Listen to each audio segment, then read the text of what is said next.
Previously on Camille Daddy Endfield. Victory electrified. What the f? But I didn't know what was happening because I've barely been sleeping since my got flipped upside down by his father. That's gonna kill me! That's real!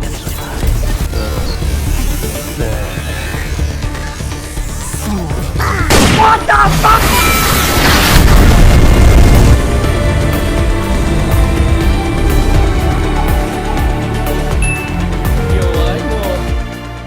So, Camille is a support, a vanguard whose entire job is to give buffs and generate SP for your team. Hypergryph looked at this guy and basically said, yeah, this dude isn't supposed to be your main DPS.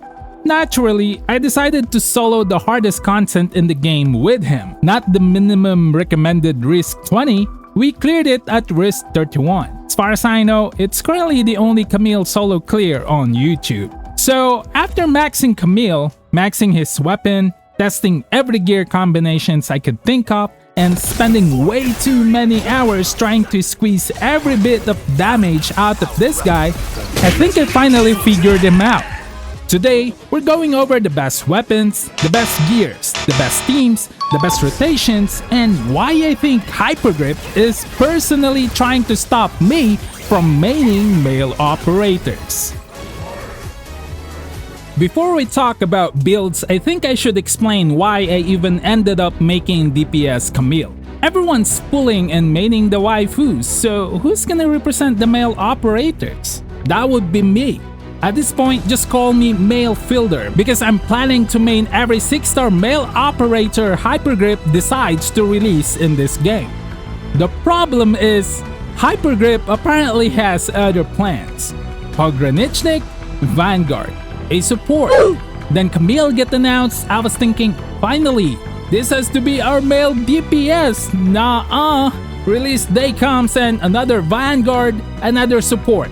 At this point, I swear every time Hypergryph designs a cool male character, someone walks into the meeting and says, he looks great, he should be a Vanguard.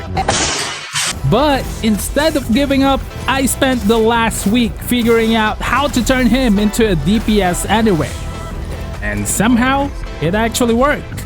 Now, if you watch my DPS Pogranichnik guide, you'll notice these two actually have a lot in common.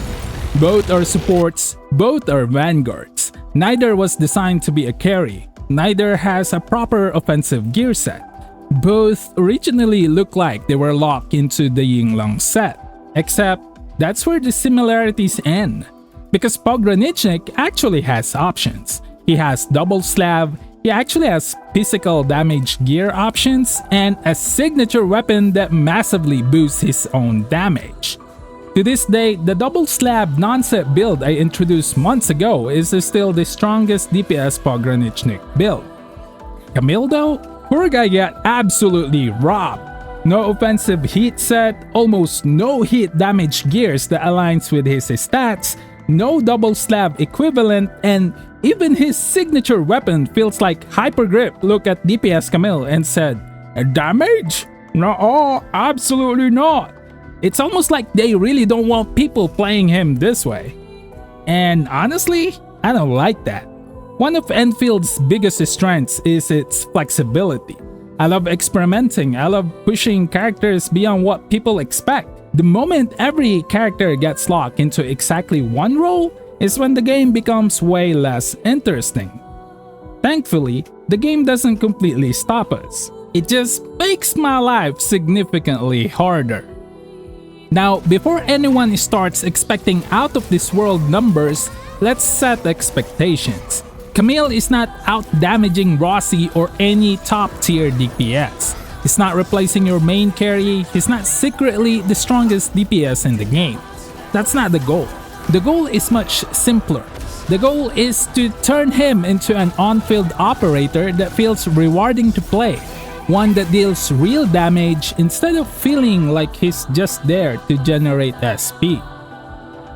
Alright, let's finally talk about weapons. My rankings would be Jet, Signature, Battle Pass weapon. The biggest question I've been getting is Camille's signature weapon worth it? The answer is yes, but maybe not for the reason you'd expect. His signature isn't actually the highest personal damage weapon for him. That title goes to Jet. Jet simply gives Camille the most offensive potential currently available. The downside? Your ultimate becomes noticeably slower to build, which means your gameplay would feel a little clunkier for content where you need to build his ultimate, like in Umbral Monument. That's where his signature shines. It gives you smoother rotations, more consistent ultimate uptime. The Battle Pass weapon unfortunately ends up being the weakest 6-star option if your goal is maximizing his damage. Now, if you already own Camille's signature, I honestly wouldn't chase Jet unless you really love optimizing. Personally, I own both, because I can already see future content where I'd rather trade a little bit of damage for much smoother gameplay. So, whichever one you already have, whether Jet or his signature, you're honestly in a good spot. Now let's talk teams. Camille actually fits into a lot of different teams. Too many if you ask me. If you're looking for the strongest overall setup, Lavatane and Rossi are fantastic partners because they naturally consume Camille's hit stacks while gaining benefits from everything he already provides. If your goal is maximizing Camille's own damage, I'd recommend something like Camille, Perlica, Gilberta, and Antal. Unfortunately, I don't have Gilberta. Now, I know some people are probably going to look at my gameplay and say, wait, that's not really DPS Camille, you're using Rossi and Mifu. And honestly, I understand why people would think that. But here's the thing, if I'm building the strongest Camille team possible, of course I'm going to pair him with the strongest teammates available. That doesn't suddenly make Camille irrelevant, that's simply how team building works. That's also why throughout this guide you'll see runs without Mifu, and even runs where I intentionally hold Rossi's ultimate. I wanted to isolate Camille's contribution as much as possible so you could actually see what he's bringing to the team. Because my goal isn't to convince you Camille is secretly the strongest DPS in all of Endfield. It's to show you exactly how much damage he can contribute when it's optimized properly. I know a lot of you guys have been waiting for this guide, and apologies it took a bit longer than expected. But that's just how I make these videos. I don't like uploading videos where I'm still guessing. I'd rather spend another week testing than recommend something I'm not completely confident in. I've tested every weapon, every gear combination I could think of, practicing my team rotations, and spent way too many hours resetting runs trying to optimize every little detail. So if I sound unusually confident in these recommendations, it's because they aren't based on first impressions. They aren't based on spreadsheet math. They're backed by hours of testing, they're backed by facts, and most importantly, they're backed by proof.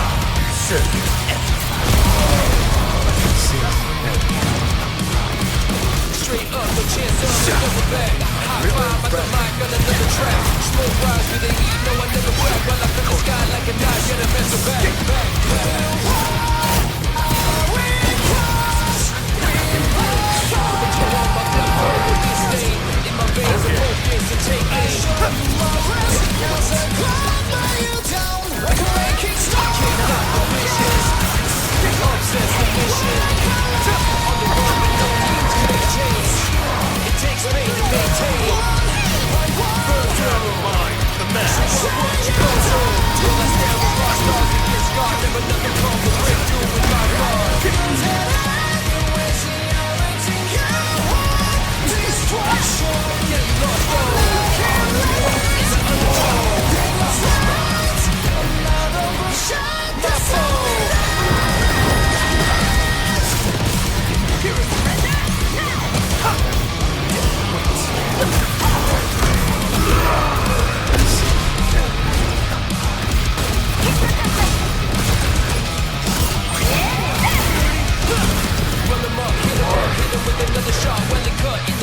So after all this testing, where do I actually think DPS Camille lands?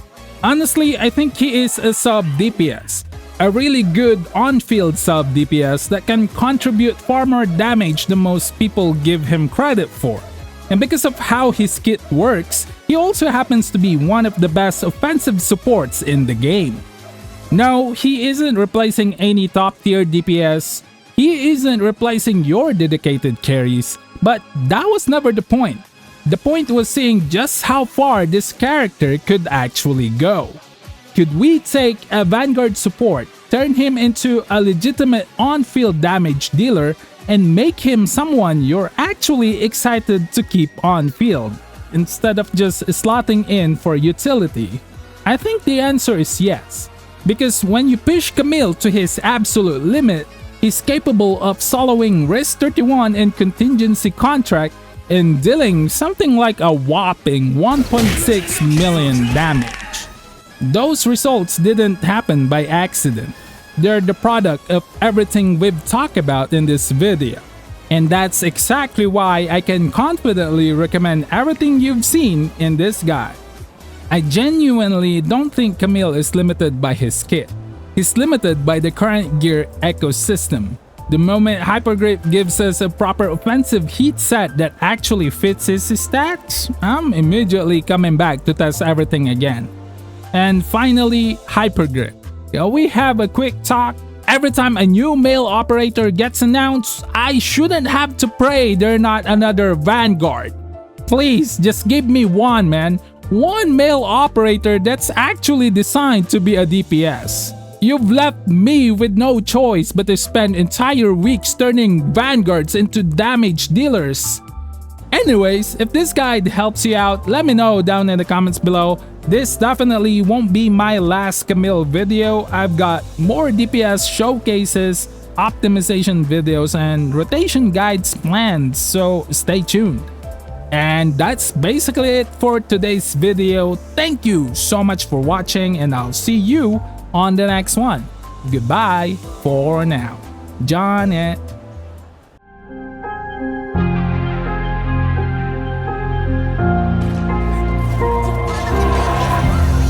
Sunrise paints the window pane.